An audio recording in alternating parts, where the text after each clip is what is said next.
introduce yourself. What's your name, your age, and your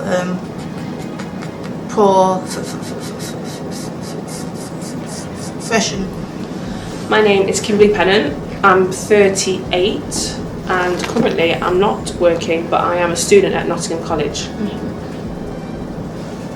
So, since I've asked you for an interview, and because you've seen firsthand how people in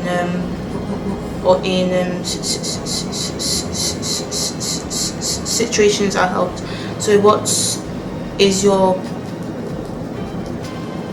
personal experience with knife crime? I don't have like a first-hand personal experience in regards to it affecting any of my family members, but I have been around friends and family that have been affected. I also have a son, so I know how I would feel about him mixing certain groups and in certain areas where knife crime is more prolific. And I've also supported and been involved in a charity that's in Nottingham that do support vulnerable families as well.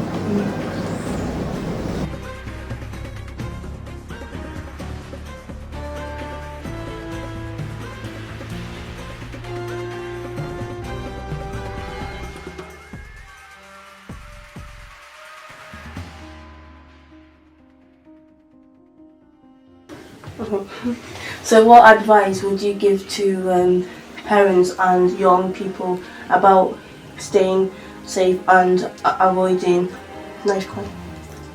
I think the big thing for us as a youth outreach team would be to encourage young people to try and find a connection. So whether that be a connection with their parents, with their carers, any guardians, if it's something they have an interest in terms of sporting activities, a coach, a teacher, if they can find a connection that can act as a mentor for them, that can try to keep them away from negative influences and high-risk behaviours, that would be one of our main things I think that we'd encourage.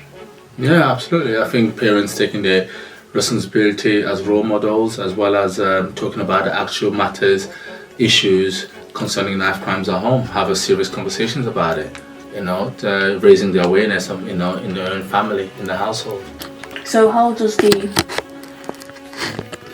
police force work with schools, community groups and local organisations to prevent knife crime?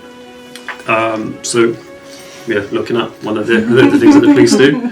So we have lots of different teams, but our team specifically is as a youth outreach.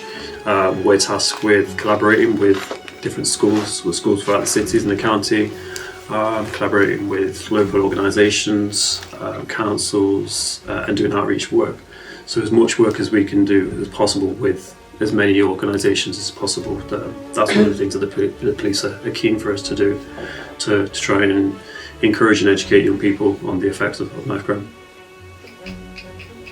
Can you explain the process for responding to incidents involving knife crime? That'll be me. So once we receive a phone call that says there's an ongoing knife incident occurring, it's what we call a code blue. So when you see all the police cars with lots of flashing lights, so it'll be a case of everybody stop what you're doing, you need to get to where this is happening right now, you need to get there as quick as possible.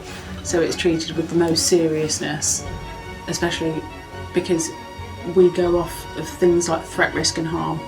So if there's a threat, a risk or harm to members of the public and the people involved in that incident, we have to get there to stop it from happening and offer as much help as possible.